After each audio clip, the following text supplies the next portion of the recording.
Welcome back to Podcast Gear for Beginners podcast. Be sure and check out podcastgearforbeginners.com for all of our blogs, all of our podcasts, all the information that you need to make a decision to buy your first podcast gear. Today I'm recording into the Sennheiser E835. If you've listened to the first 3 episodes, I was recording into a Rode pod mic.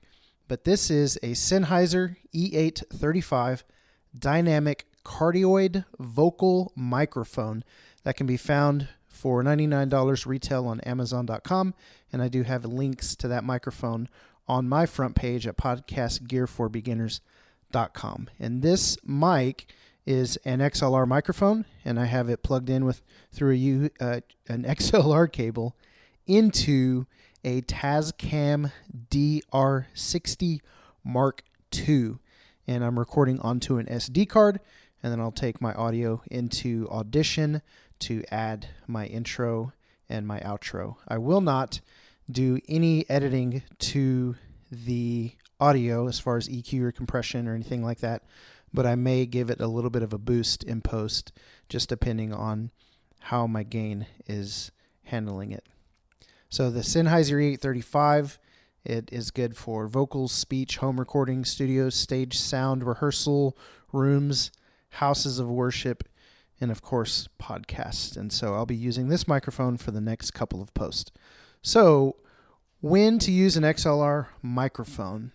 Well, knowing what kind of mic to purchase is a new podcaster's biggest decision, and you really only have a choice between an XLR or a USB microphone. There are multiple brands and multiple models of XLR and USB microphones, but I will tell you that with an XLR microphone, you will have many more options than you will for USB microphones, especially when it comes to dynamic microphones. Now, I did do a podcast episode and a blog post on the difference between an XLR and a USB microphone. And so this episode is going to focus solely on when and why you would want to use an XLR microphone. So right out of the gate, an XLR microphone, if you want to have more than one person on your podcast in person, then you're going to want XLR. It's going to be a much easier setup for multiple microphones if you have XLR microphones. And so you will need an audio interface with XLR inputs, or a digital recorder, or a mixer that has XLR inputs. And so if you want an easier way to get multiple people in person onto your podcast, an XLR mic is going to be the best way to go.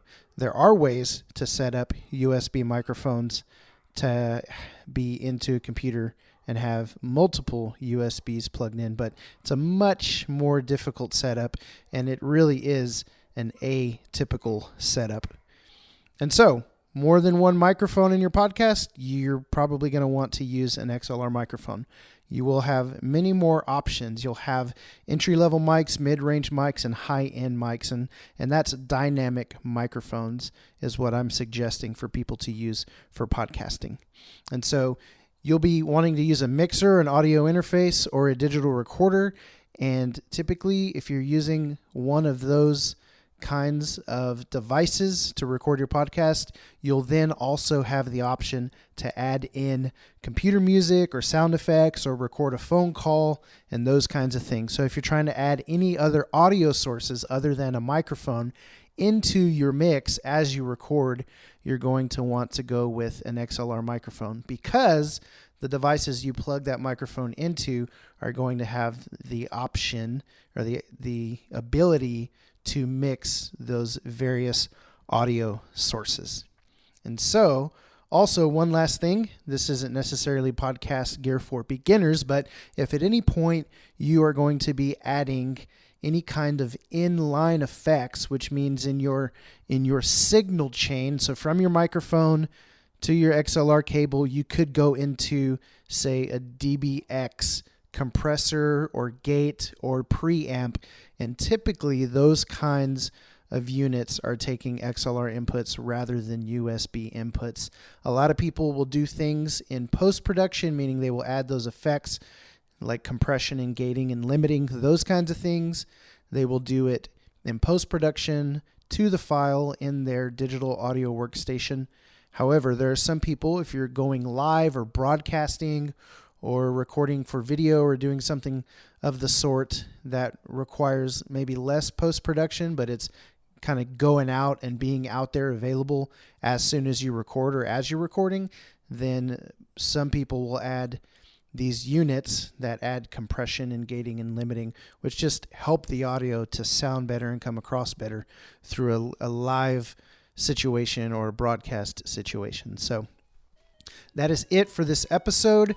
Again, be sure to check out podcastgearforbeginners.com, where I help walk you through which gear you should buy for your new podcast. Be sure and check out our Learning Center. And if you have any questions, check out the Contact Us page.